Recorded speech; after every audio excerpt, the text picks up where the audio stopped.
송창영의 일파만파. 저는 광주대학교의 송창영 교수입니다.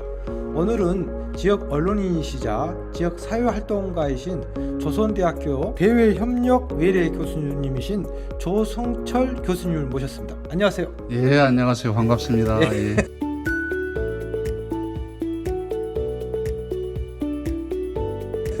우리 교수님 예. 자기소개 한번 해주시죠. 조선대학교 법인 이사로 재임하고 있고요. 대협력외래 교수로서 활동도 하고 있습니다.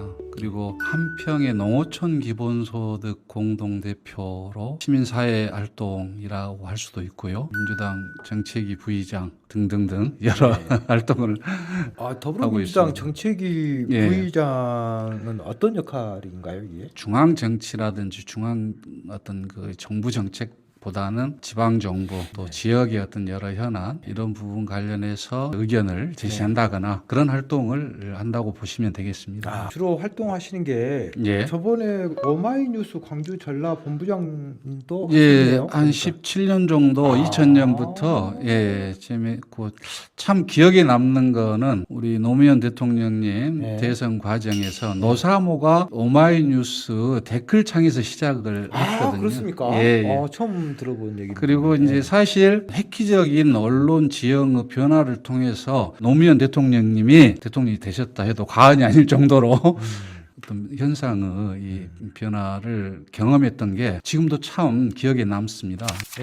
현 시대에 좀 예. 가장 핫한 것은 어떤 건가요? 저는 이제 그동안 우리가 민주주의가 나름 성숙해 있다고 생각했지 않습니까? 그렇죠. 예. 그런데 너무나 아니었구나라는 걸 체감했는데요, 지난 네. 시기에. 그래서 정말 국민 주권 시대라고 하는데요. 국민이 정말 주인인가? 우리 사회가 제대로 된 어떤 선진 민주주의 국가인가? 이 돌아보는 과정이 굉장히 지금 시대에 의미가 있는 것 같고요. 내란 쿠데타에 의해서 얼마나 취약한 것을 보여줬던 부분이 있고, 그래서 제도적으로 다시는 그런 일이 일어나지 않도록 현재 진행되고 있는 어떤 그 내란 세력에 대한 척결 및 민주주의 제도 개선, 그리고 네. 무엇보다 중요한 것은 시민 의식인 것 같습니다. 네. 사실 선진국 같은 경우는 굉장히 30대 총리가 되고 대통령이 되지 않습니까? 그게 어떤 민주 시민 교육이 밑바탕이 잘 되어 있기 때문에 젊은 사회적 지도자도 바로바로 정치 무대에 등장하는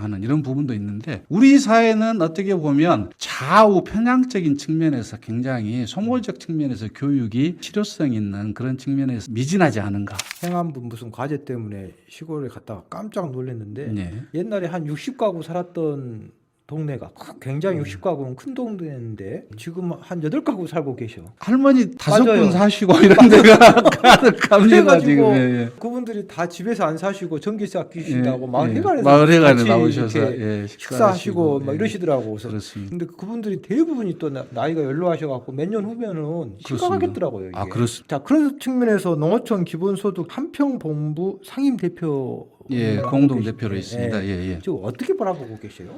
농어촌 기본소득 같은 경우는 사실 이제 기본소득부터 좀 이해할 필요가 있는데요. 요즘 AI 산업혁명이라고도 하는데요. 그러니까 로봇이라든지 어떤 그 AI에 기반한 산업의 구조 개편이 일자리를 엄청나게 지금 들게 하고 있는 거 아니겠습니까? 맞아요.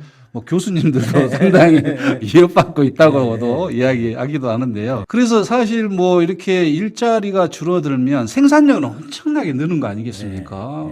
로봇이 생산해내니까요. 생산성은 높아지고 일자리는 없고, 그러면 제한은 늘어나는데 소비할 수 있는 사람이 없는 거거든요. 그러다 보니까 이제 사실 그 유명한 다국적 기업의 어마어마한 부호들도 기본 소득이 필요하다. 내가 많이 만들면 뭐하냐. 내 걸 사줄 사람이 없는데. 그래서 오히려 그런 분들이 기본 소득을 이야기하고 있고, 보편적인 어떤 이 사회적인 담론으로 지금은 고민하는 측면이 있습니다. 굉장히 어떤 그 농어촌의 인구 절감, 지역 소멸 이런 문제가 더 심각해질 수밖에 없는데, 그런 면에서 보면 기본 기본소득을 농어촌에서부터 먼저 한다는 측면에서 농어촌 기본소득이 절실한 측면이 있고 예산을 걱정을 많이 했지 않습니까? 네. 다행히 신재생에너지 햇빛연금 있지 않습니까? 도시에서는 그게 불가능합니다. 네. 농어촌 지역은 아까 5분 할머니 계신데 마을에 유유지가 어마어마하게 있습니다. 그래서 약 1200평 정도면 500메가와트고 한 6억 정도 들여서 한 20억 정도 수익이 됩니다. 농협의 유보금, 동네 땅 네.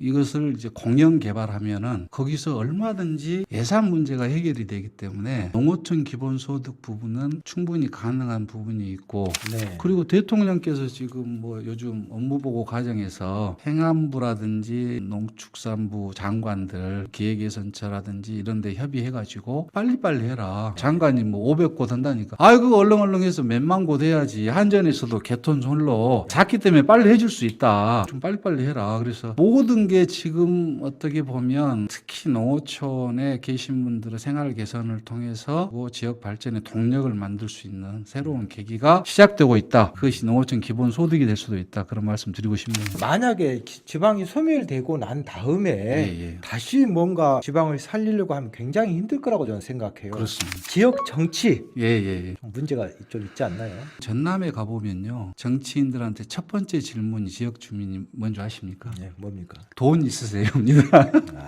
당신이 가장 정치하려면 호진국형. 돈 있는 자가 첫 번째고 조직 있는 자가 두 번째입니다. 야, 그거 뭐 완전히 옛날에 성냥값 날아주고 그렇습니다. 뭐 예.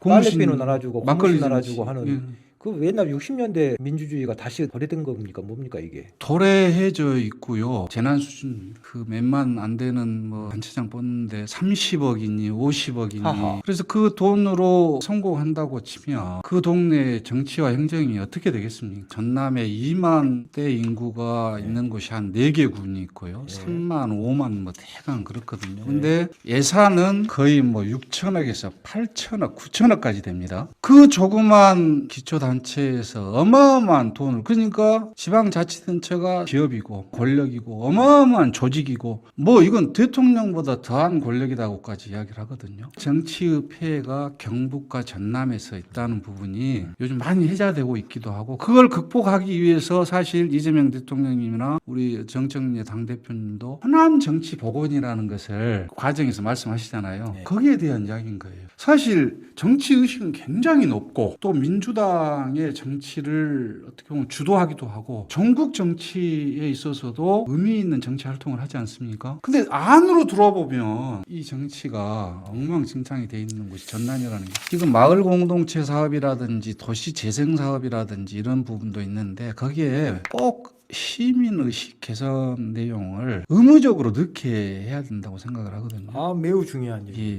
이혜원 우리 장관 네. 이번에 예. 뭐 됐지 않습니까?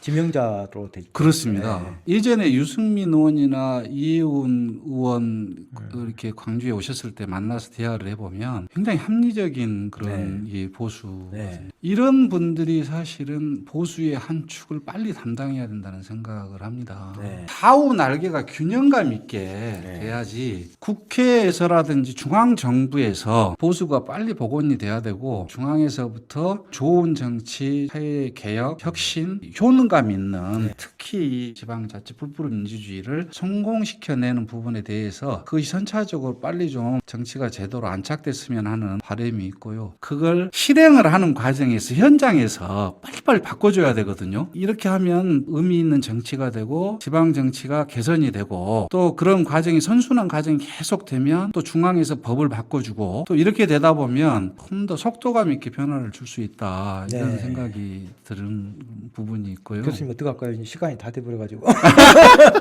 한 가지만 더 예, 하고 예, 싶은 예, 이야기가 예. 있는데요. 이번에 해남에 신재생 에너지에 네. 관련한 데이터 센터라든지 국가 컴퓨팅 네. 센터라든지 나주의 그 핵융합 뭐 인공태양 인공태양. 이건 일대 사변이다. 네. 우리 지역에. 또 뭐 이재명 대통령님이 직접 다국적 기업들 엔비디아라든지 국내 어떤 그 대기업들하고 협의해서 직접 이쪽 지역에 또 네. 기업 기업들을 유치하고 그런 새로운 이 산업들을 지원을 하는 과정에서 해남 인근에 AI 관련한 산업 단지가 만들어진다는 거 아니겠습니까? 네. 배후도시까지. 그리고 그 연관해서 응용 AI 같은 경우는 이제 광주에서 또 그걸 다 소화해낼 수 있다는 거고요. 그런데 이제 그런 부분들을 재빠르게 빨리 뛰어다니면서 네. 정치적 합의라든지 지역 주민의 의견을 통합해서 발전적으로 만들어내는 부분에 대해서는 우리가 한 번 더 자신을 돌아볼 필요가 있지 않은가 네. 이런 것도 한번 말씀드리고 싶었습니다. 그래요.